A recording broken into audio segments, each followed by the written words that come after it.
150. 10-0 Panthers getting ready to kick off that last drive. Consuming almost 9 minutes, actually 3 pretty good drives, and they settled for the field goal. Yeah, I think it's important there. You get some points there, be positive. I know the fans here are getting a little bit frustrated with some of the red zone stuff. We need to be scoring touchdowns more consistently, but 10-0 against the Saints is a good position to be in right now at this stage of the game. Deontay Harris up across the 25-yard line.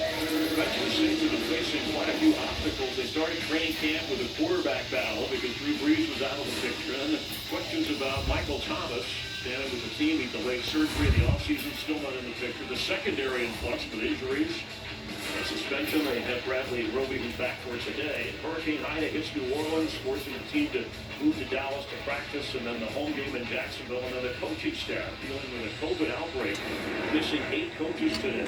Yeah, and he just finds a way to turn everything into a positive. You know, he knows that nobody really cares about the adversity that we're facing across the NFL, and just looks for the good. And the work they did this week during the course of practice was more group-oriented, and he thinks that that's going to pay off. Kamara finally with some running room and dragged down from behind. There was a hole there, and he escaped Morgan Fox. He might have been up across the 40-yard line. And that's one of the things that we can't forget about this New Orleans Saints offense. They can run the football. 171 yards last week against Green Bay, and that's going to be the big test here for this Carolina defense. They held the Jets to 45, but this run game by the Saints is far superior, and they can lean on that a little bit until they kind of get a feel for how Carolina is going to play them today. Well, we see Taysom Hill at quarterback and running the football. Only had a few snaps at quarterback in the opener. Winston has time, and on the move, completes.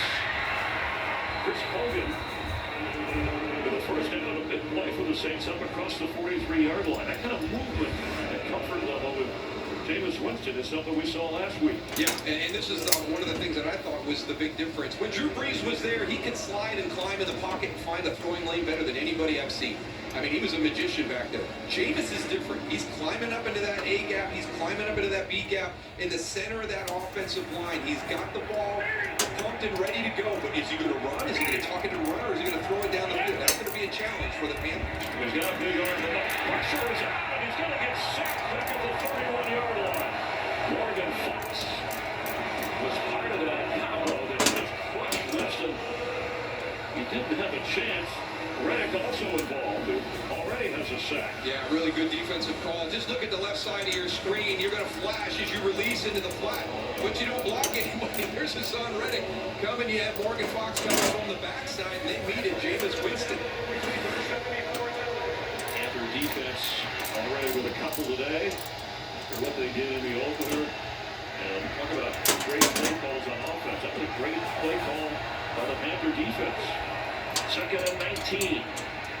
Underneath to Kamara, the 2 Panthers are there. He brought down Owen Jones, Nate Carter, and Justin Burns.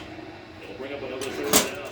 All right, take away the biggest threat. Put a double team on Alvin Kamara in that situation. You know that they're going to try to feature him, and he'll be primary there.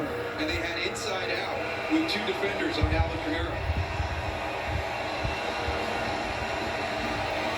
Kamara had 20 carries, averaged over 4 yards a carry last week.